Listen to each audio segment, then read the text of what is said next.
그래서 이제 우리가 기본 핵심을 우리가 딱 보게 되면 자, 북이라는 거는 여기 나왔듯이 장부기록의 약칭이다 된 겁니다. 장부기록의 준말이에요. 요 북이라는 게 이게 장부예요, 장부. 회사 장부. 그렇죠? 회사 우리가 이제 회계장부가 되는 건데 회계장부.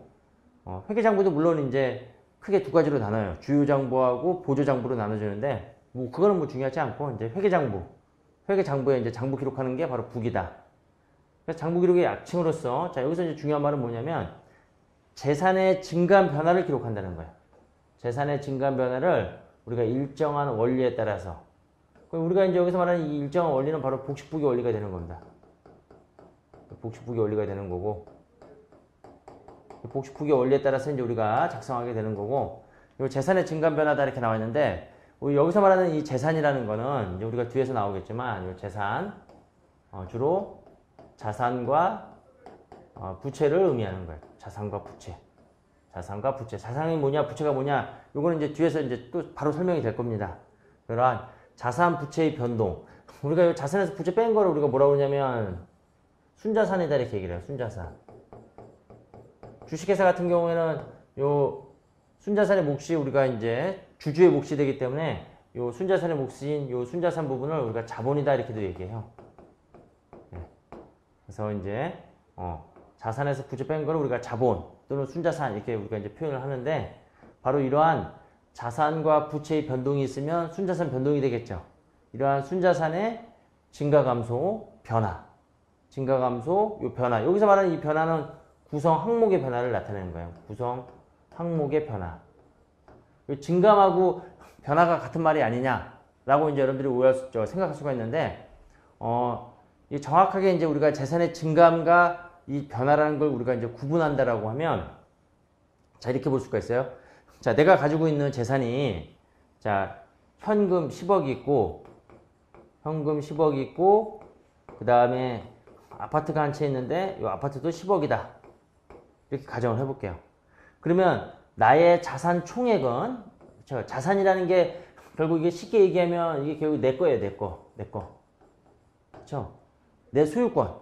내가 소유권을 가지고 있어서 내 마음대로 할 수 있는 거. 내 거. 그게 바로 자산이다. 이렇게 생각하시면 돼요. 네, 처음 공부하시는 분들은. 그 다음에 이제 부채라는 거는 이건 남의 거. 갚아야 될 거. 빌려온 거. 이런 것들. 이런 게 부채가 되는 거예요. 내 거라는 거는 내 거. 거기에 대한 권리를 가지게 됐죠. 그러니까 자산의 권리. 그리고 부채는 남의 거. 갚아야 될. 그렇죠. 이거는 의무. 이렇게 생각하시면 돼요. 우리가 처음 공부할 때는. 자, 그러면, 자, 내 자산이 현금 10억, 그 다음에, 아파트, 집 한 채 10억, 이렇게 있어요. 또는 뭐, 예를 들어서 이제 부채, 은행에서 빌려온 돈, 이거 우리가 이제 뭐라고 그러냐면 차입금이다, 이렇게 얘기를 해요. 차입금이라는 이제 이러한 부채에, 이런 걸 우리가 이제 부채 개정 감옥이다, 이렇게 이제 나중에 공부하게 될 건데, 뭐, 일단 그거 신경 쓰지 마시고, 부채로서 차입금, 남의 거, 예를 들어서 이거 뭐 10억. 부채가 되는 거죠. 그러면 이제 순자산. 그럼 결국 이 순자산은 이거 어떤 의미냐면 이거 진짜 내 거. 그렇게 생각하시면 되겠죠. 진짜 순수하게 내 거. 진짜 내 거. 이게 바로 순자산이다. 그래서 우리가 자산에서 부채 뺀 거죠. 그러니까 진짜 내 거는 얼마 되는 거야? 내가 가지고 있는 현금이 10억이고 아파트가 10억. 그 20억만큼의 난 자산이 있는 거예요. 근데 은행에서 빌려온 돈이 10억, 차입금 10억. 그럼 내가 순수하게 진짜 내 거라고 생각하는 거는 얼마로?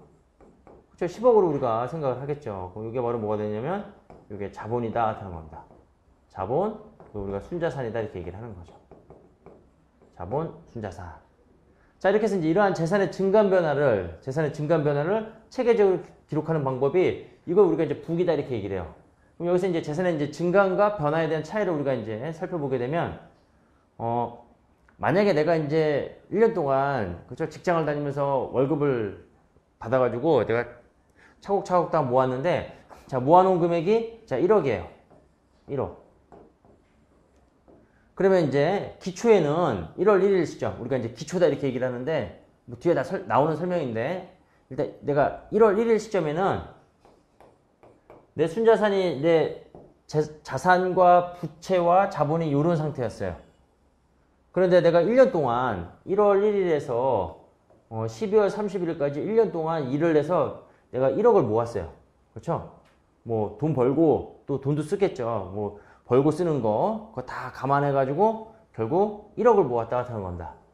그러면 기말에 가보면 즉 12월 30일 날 가보게 되면 내 현금은 얼마가 되는 거야? 11억이 되는 거죠. 이게 현금으로 이제 1억. 현금 11억이 되는 거죠. 그러면 내 자산은 증가했다 이렇게 얘기를 하는 거예요. 그럼 내 자산이 증가하면 내 자본, 순자산도 어떻게 되는 거예요? 증가가 되는 거죠. 그렇죠? 자산의 증가로 인해서 자산에서 부채 뺀 게 이게 순자산 자본이니까 순자산도 이렇게 1억 증가하게 되는 거죠. 그렇죠? 이게 이제 내 재산의 증가가 되는 거죠. 만약에 내가 오히려 그렇죠? 쓴 게 더 많아. 쓴 게 더 많다가 되는 겁니다. 오히려 내가 1억이 감소가 됐다고 하면 그때는 이게 이제 9억이 되면서 내 순자산도 9억으로 감소가 되겠죠. 1년 동안 1억을 내가 더 많이 까먹었다는 거죠. 번 거보다는 쓴 게 더 많았다. 자, 그러면 그때는 재산의 감소가 되는 거죠. 그리고 변화는 뭐냐면 변화는 내가 여기 있는 요거 10억이 있었는데 이게 여기서 5억 가지고 집 한 채를 더 산 거예요. 그러면 현금은 10억에서 5억만큼 감소가 되겠죠. 그러면 이제 현금은 5억이 되고 집 한 채 더 샀으니까 이제 아파트 두 채 다주택자가 됐네요. 자, 그럼 여기 5억짜리 집 한 채 생긴 거죠. 그럼 내 자산의 변화는 있어요, 없어요? 자산의 증감은 있어요, 없어요? 자산의 증감은 없죠. 왜 그러냐면 현금 10억에 아파트 10억, 20억이나 현금 5억에 아파트 10억, 아파트 5억. 어차피 이것도 20억이 되는 거잖아요. 즉 얘는 재산의 증감은 없지만 재산의 변화는 있죠. 왜? 구성 항목이 달라졌죠. 아파트 한 채가 더 생겼잖아요. 대신 현금 5억이 감소하면서. 자, 그것도 기록을 한다는 거예요. 그러니까 우리가 재산의 증감 변화를 체계적으로 기록하는 방법, 이게 이제 부기가 되는데 우리는 재산을 우리가 어떻게 표현하냐면 자산과 부채, 순자산, 이렇게 자본으로 우리가 재산을 나타내고 이거에 대한 증가 감소 뿐만 아니라 구성 항목이 달라졌을 때 구성 항목의 변화도 우리가 기록하는 거다. 그게 바로 부기다 이렇게 보시면 되는 거야. 그거를 우리가 복식부기라는 원리에 따라서 우리가 기록하고 계산하고 정리하는 방법이다. 기록하고 계산하고 그 다음에 이제 재무보고서를 작성하는 것, 정리하는 방법이다.